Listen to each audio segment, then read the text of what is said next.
I believe that wood itself is nature's canvas, and we have the opportunity through wood stains to accentuate all the natural beauty and characteristics of the wood and literally add its own personality. I want to share with you today several tips that will help you to achieve the best results in your wood stain project. I'm your host, Rodney McFalls.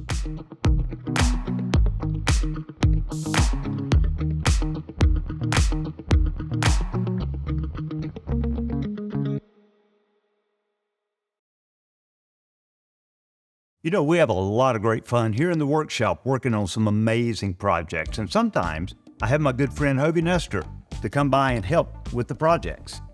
Glad to be here. Dude, I am the man behind the magic. You're right.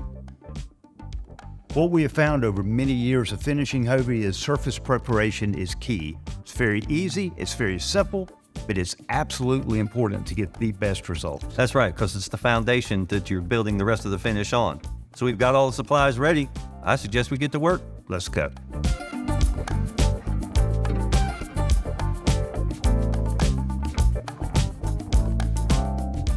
Any minor surface scratch or imperfection will actually be magnified up to 10 times after we apply the wood stain. So we want to make sure that we sand that surface smooth, inspect it before we start the staining process. We generally recommend the use of 180 grit sandpaper. We like to go over the entire surface from one end to the next, not stopping in between. Make sure that we overlap properly as we sand. After the surface is sanded, inspect that and make sure that there are no surface scratches that are visible. After that's accomplished, remove the sanding dust. We can do that either with forced air pressure. We can use an inexpensive brush, just as Hovie's using now. That actually removes all the sanding media out of the grain as well as the surface, or a lint-free cloth. Now we're ready to finish.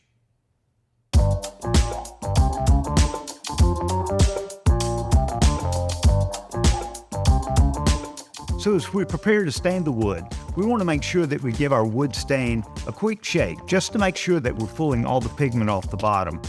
The Varathane product has very little settling, but again, just to make sure that we get all the color off the bottom and fully suspended in the solution.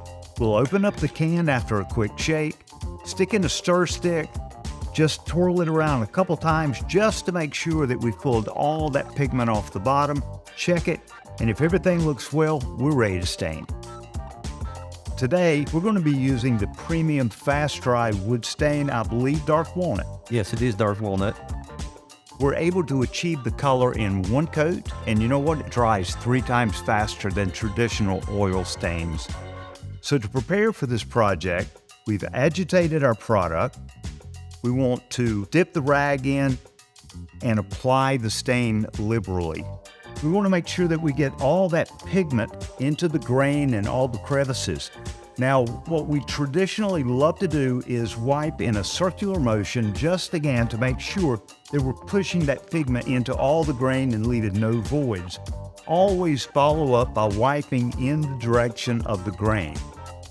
The beauty about this project is that we now can look at this and say, hey, you know what? I love it and I'm ready to polish. Or if we want to take it a little bit lighter, we can do that by just going over that application again. We're using a technique that's called soft wipe. So it's not to be so aggressive with the wiping. It's just a matter of softly wiping off the excess stain and achieving beautiful results. Dark walnut's a beautiful, rich color. Some people would say I'm pretty dead-gum good at this. You know, Hovie, this is proof positive. If you can do this, anyone can do it. Okay, there you have it.